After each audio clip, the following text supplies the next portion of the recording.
Okay, so our next topic is a period that I've become quite familiar with here in the last couple months as I've started research on uh, my term paper for this semester, and that is more domestic issues here in the 1950s or the post war era. We're actually going to start with the late 1940s. We're going to make our way into the 1950s. Um, and you'll see and you'll hear some of the excitement in my voice will start to change because this is a period that I've been doing a lot of research on. Um, the 50s on into the 60s. With the interstate highway system, which we'll get to in due time here today. So that's where we're headed today. We've already covered sort of the Cold War, the beginnings of that. That was more international. That was more of a look at what's going on around the world after World War II. This today is going to be really focused, sort of hyper focused on um, what's been going on here in the United States post World War II. So, with that being said, we'll go ahead and get into our material. So the first thing that you can see there is sort of an economic boom. Um, by August of 1945, there's about 12 million in the military, um, whereas today you can see that figure is about 2.5 million, and that's both active and reserve. I think that figure is as of a couple of years ago.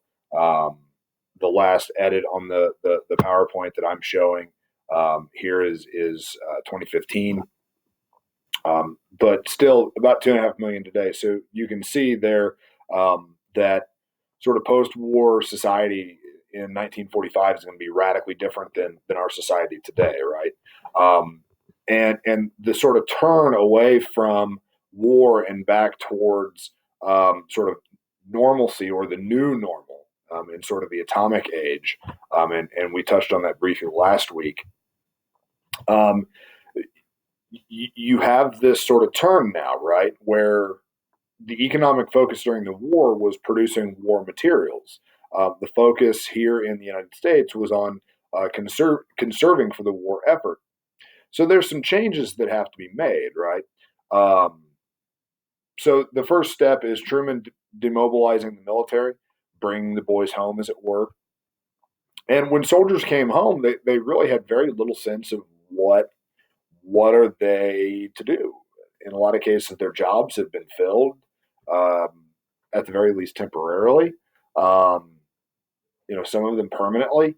Um, they don't necessarily have a lot of education. I mean, these were a lot of young men who served right out of high school. I was talking to a local gentleman here a couple months ago by the name of Bob Quirk, and he talked about all throughout. He graduated high school in 1945, um, and he said, "I didn't really have any plans because me and all of my buddies, we just assumed that we were either going to join the military or we were going to get drafted, right? So there's a whole generation here that really has very little sense of what they're going to do when the war is over.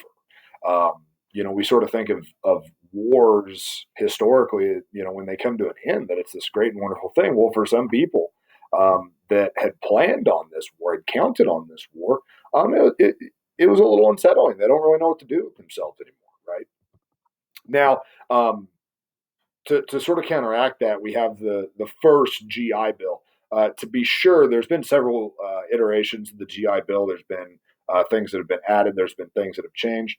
But we see here in the 1950, or excuse me, the late 1940s, the first version of the GI Bill, and you can see that the whole idea is to help veterans as they return home from the war, and it can come in a variety of different ways.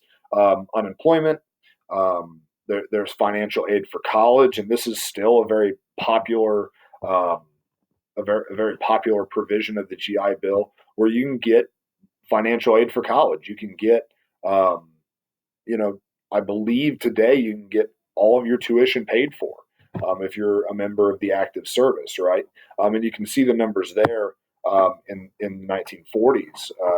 $500 a year for tuition, $50 a month for living expenses. Um, that would have pretty close to taken care of the whole thing, if not taken care of all of your college um, in the 1940s. And there's 8 million veterans that take advantage of this, right?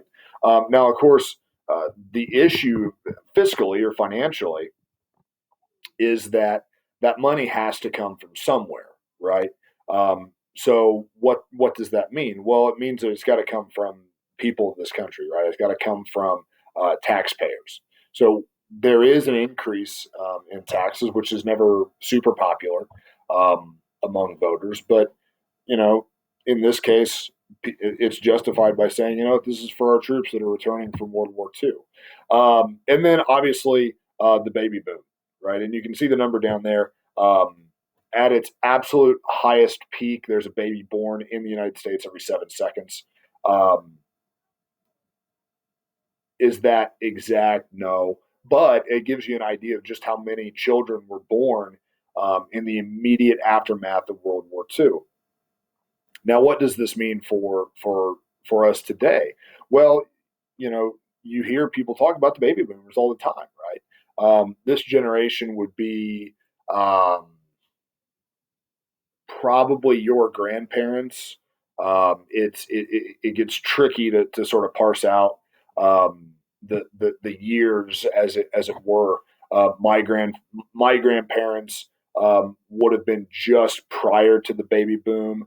My parents would have been just after the baby boom. So in my case, I sort of missed that era, right? Um, but you do see an explosion in population, and those people now are reaching retirement age, right? And that's why you see the statistical information that says the number of jobs in the service industry are going to continue to go up, right? Especially in the medical field. Products that are geared towards an older population are going to continue to become more and more popular because you have this large segment of the population that is coming to retirement age, right? And not to mention the cultural implications, right?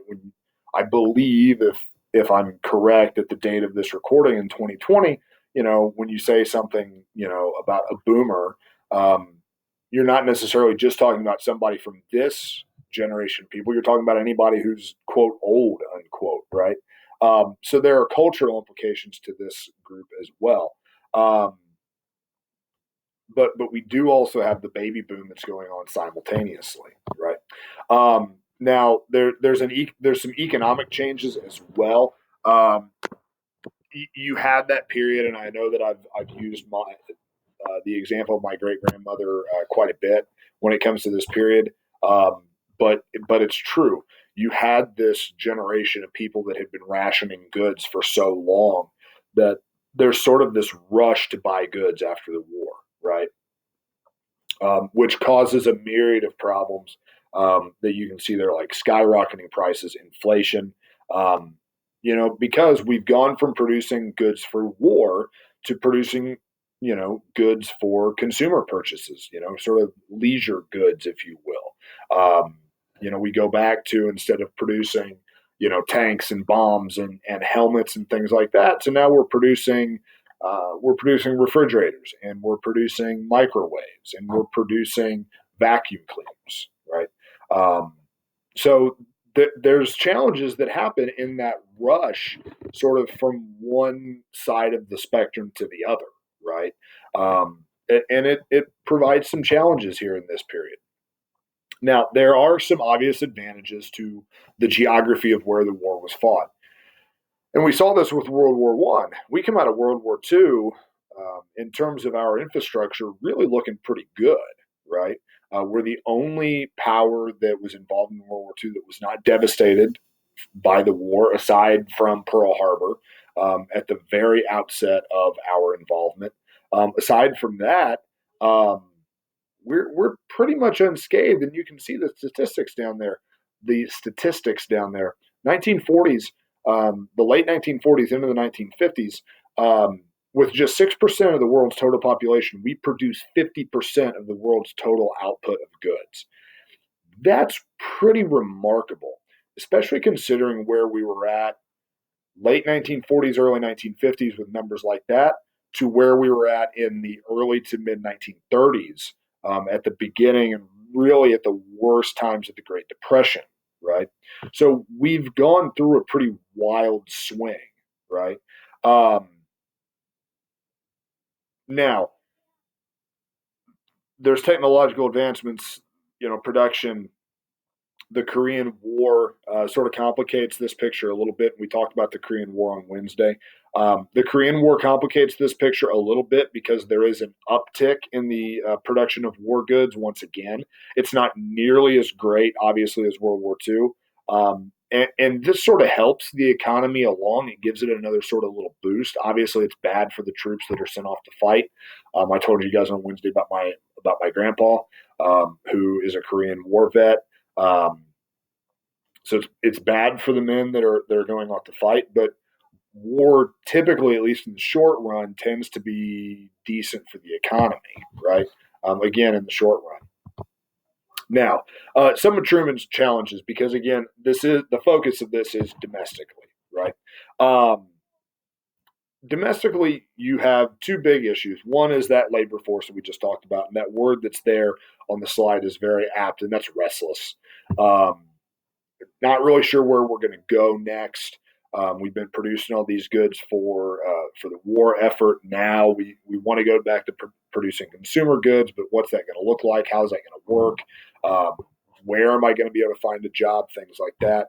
And then you also have a combative Republican Party. You've got to remember the Republicans haven't been in office. They haven't had a candidate. They haven't had a president since the 1920s, the late 1920s, early 1930s with Hoover. You have uh, FDR being elected to 4 consecutive terms of office. That's 12. That's 16 years if he serves out his entire terms. You then have Truman who gets elected to his own term in office, right? So there's 5 terms. There's 20 years where Republicans have been completely shut out of office, and they're becoming pretty combative, right?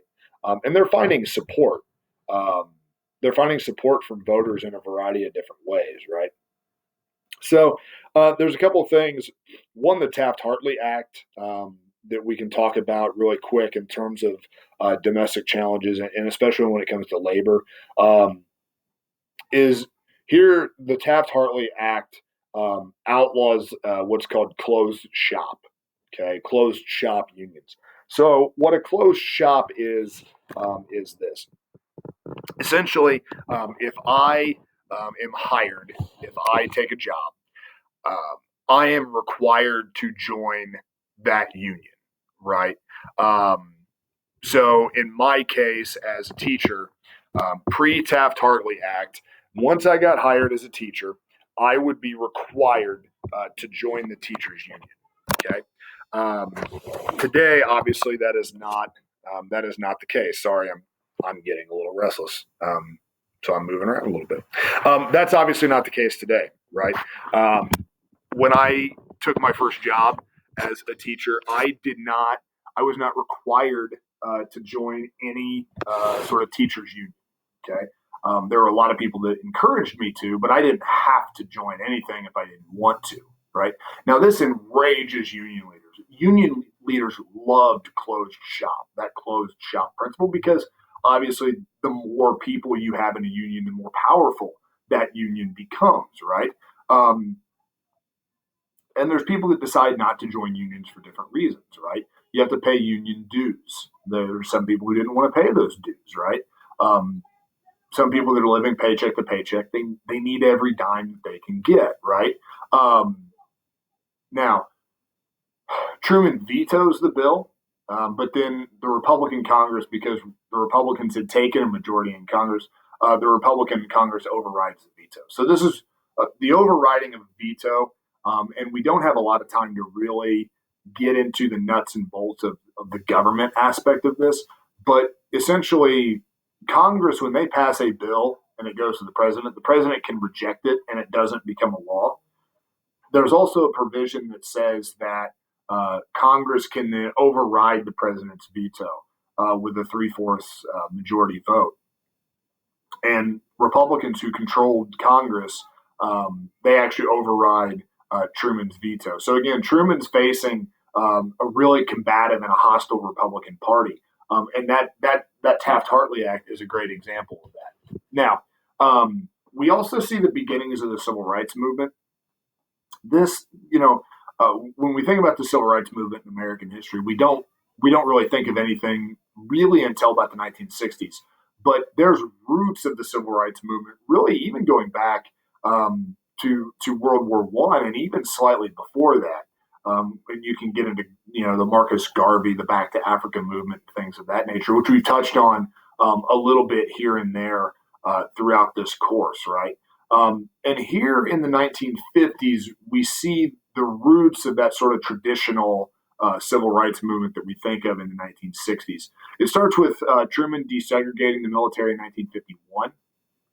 So now you've had for a number of years, African Americans and other minorities are allowed to serve in the military, but they have to serve in these segregated units where whites only serve with whites, blacks only serve with blacks, etc. Now we have this desegregation where the military is no longer going to have that sort of separation, right? Now, Truman is really what there's been a long line of presidents going back several presidents, and now you're getting back even pre Teddy Roosevelt. There's been several presidents that have taken a really sort of lukewarm approach to civil rights. Some of them, like Teddy Roosevelt, for example, believes in sort of advancing the causes of minorities. Believes that minorities should have more rights, maybe not with full equality, but they should have more rights. But it's such a politically tricky issue that there's a number of presidents that just sort of, push the issue down the road. They just sort of kick the can down the road to the next guy. Truman, he actually really pushes for a lot of different pieces of legislation and policies to sort of increase the agency of minorities. Now, the Republican-controlled Congress denies a lot of them, and you see that down there at the bottom. Strom Thurmond actually is nominated as a segregationalist from the South. Excuse me. So there's a lot of pushback to this, but Truman really is the first president to really push for a lot of these new policies with regards to civil rights.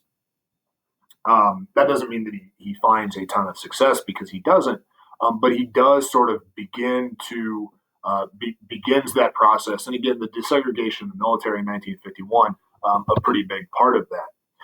Now, Truman wins election, again, fairly easily in 1948. I don't have the map up there normally that I would have, but he defeats Thurman, who, again, runs as a segregationalist. And then he also defeats Dewey, who's the Republican nominee. But he quickly loses steam, sort of in that grand tradition that we have now of naming his domestic agenda. He proposes what he calls the Fair Deal. It's supposed to take FDR's New Deal, sort of strengthen parts of it, but then add some new elements as well. But Congress, again, holds on to a Republican. The Republicans hold on to a majority in Congress, and Congress has none of it. They're not going to allow any of those programs to be pushed through.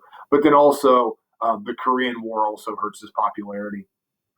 So Truman wins re-election in 1948, but his second term in office, or really his own term in office, not nearly as eventful as that first 3.5 years or so that he has in office. That really is Roosevelt's fourth term, right? So the next president that we have, then the next presidential election we have is 1952. Now, in 1952, we're going to elect Dwight David Eisenhower into office, and Eisenhower, running as a Republican, the term that's used there is steamrolls, and he really does steamroll his way into office. He charts what he calls a middle path, right?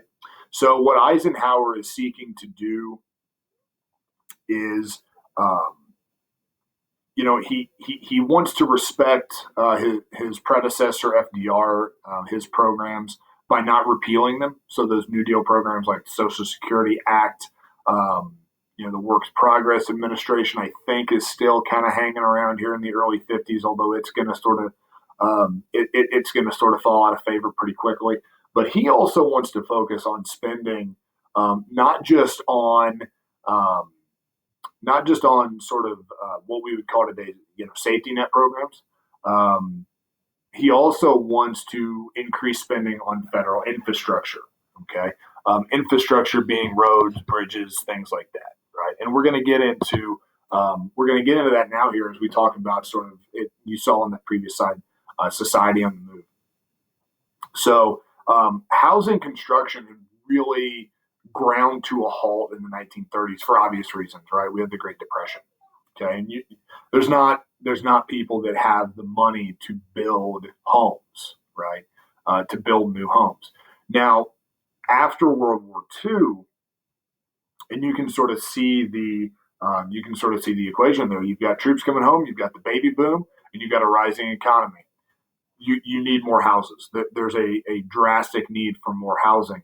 And we have this guy named William Levitt, who sort of rises to the challenge. And he's going to popularize a particular style of house that becomes known as the Levitt home. Okay.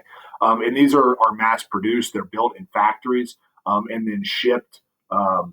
They're then shipped on site to be constructed sort of in pieces, kind of like a big jigsaw puzzle, right? They're very affordable. They can be completed very quickly. And a lot of times they're sold from catalogs. And I think on the next slide, actually, yeah, I don't know how well you can really see this. You can do a Google search for Levitt Home in Levitt Homes, but you can see this is like a page from a catalog where it says up there at the top, ready to live in homes, $33,500, which by today's standards, that would be, about a third of what you're going to pay for, a pretty standard home. But you're actually going to order it from a catalog, and then they'll ship it to wherever you're going to build the home, and the builder will assemble it, right? And so what happens with this is we have this really sort of, I don't want to talk about car culture just yet, but what happens is we have the rise of the suburb, right? And that's what we're going to do on Wednesdays. We're going to look at sort of the rise of the suburb and what that actually looks like. Okay, so that's a little bit of foreshadowing for Wednesday. Um, Now, I do want to go ahead and get into car culture, and I want to fast forward here. Yep, we're right on track. Um, we're not going to do this as an activity, but you can see sort of a list of all these cars from the 1950s, right? Um, because cars become a massive part of our American culture, right? So you can see some names that you probably recognize. Ford, obviously, but now we also see Chrysler, we see Chevrolet, we see Cadillac, we see Porsche, Mercury. These are some different car manufacturers. And that's because the automobile, starting in the 1950s, becomes this is where the car becomes a necessity. It no longer becomes a luxury good. In the 20s and the 30s, especially the Great Depression, but then in the 40s, an automobile really is it's a luxury. It's not something that every American has, right? Especially in rural areas. Not everybody has a car. Um, 1950s, things changed a little bit, right? Um, and we see this car culture is a perfect example of mass culture, right? And you see the definition there. It's a set of ideas and values that come out of sort of a common exposure to the same media, the same news sources, the same music, the same art. It's sort of like I've heard the illustration given before that if you have a piano, if you have a group of 100 pianos and they're all tuned to the same fork, then they're all going to sound the same, right? And that's the ideal, by the way, with music is you want commonality, right? Well, that's what mass culture is like. When you're receiving the same pieces of information in the same way as everybody else is. There's this idea of mass culture. And you can think about some of those things today, some of those questions down there, pop culture. Where do we see elements of that today? Elements of that in the 50s. Car culture is a great example of that, right? And feeding into that, and this is where I think we're going to end for today. Well, I guess we've got a little bit. We've got a little bit to go here. But this is what I've been spending a lot of time looking at here recently is the interstate highway system, right? And I'm going to sort of, this is the last thing we're going to do, but I'm going to sort of go off a little bit on more of a tangent than I have been here in these video lectures. But 1953, Eisenhower signs the first Interstate Highway Act. It later gets full funding and amending in 1956. And this is a system that's 41,000 miles of highway. And you can see that down there in 1990, it gets the full title, Dwight D. Eisenhower System of Interstate and Defense Highways. And that word defense is very, very important because that was one of the key, reasons for this system was it was for mobilization purposes, for defense purposes. Going back to that Cold War ideal, that if the Soviets should ever try to, invade or launch some kind of an attack, our military needs to have a way to mobilize quickly and easily. And so that's a big reason for the interstate highway system. Another reason, though, too, is Eisenhower in his time as the Allied Supreme Commander in World War II, he goes to Germany, he goes to Italy, two countries that had highly advanced interstate highway systems, most notably Germany's Autobahn, right? This sort of highly advanced road system that allows you to travel at a high rate of speed, allows you to quickly get from one point to another point. Before he was the Supreme Allied Commander, in the 1920s, Eisenhower took part in an expedition across the United States of America as a part of a supply expedition, right? Trying to get supplies from the East Coast over to the West Coast. And the roads that they traveled on in the 1920s were horrible. They were awful. You couldn't drive down them, right? And so Eisenhower, as he sort of comes from that up through his time at, in World War II, and now at his time as president, he says, this is something that we can do, right? We can have this type of highway system. So what do we mean when we talk about interstates? Those of you that have your licenses, those of you that have, you see down there at the bottom, it says, the concept of the family vacation. Interstate 74, I-74, 65, 70, 465 goes around Indianapolis. And that's a very common sort of thing, by the way, is to have a beltway or an interstate loop that goes around a major metropolitan cities or a major metropolitan city. And that's sort of the purpose of this system, right? One, it's for defense purposes, but two, it's to connect your sort of larger metropolitan areas, right? So you want to connect Columbus to Indianapolis, to Chicago. You want to connect Cleveland to Indianapolis to St. Louis. You want to be able to quickly get from New York to Washington, from Washington down to Miami. That's the purpose of this system, right? So that's your sort of interstate highway system in a nutshell. So I think I'm going to stop there. I think we've probably covered enough ground for today. In fact, I didn't get quite as far as I wanted to, but I really think that's okay. We'll cover a little bit more ground on Wednesday. In addition to what I had said earlier,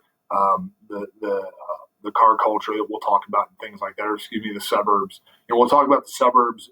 We'll also talk more about this idea of conformity that comes out of the 1950s, because that's a very important part of what comes out of the 50s.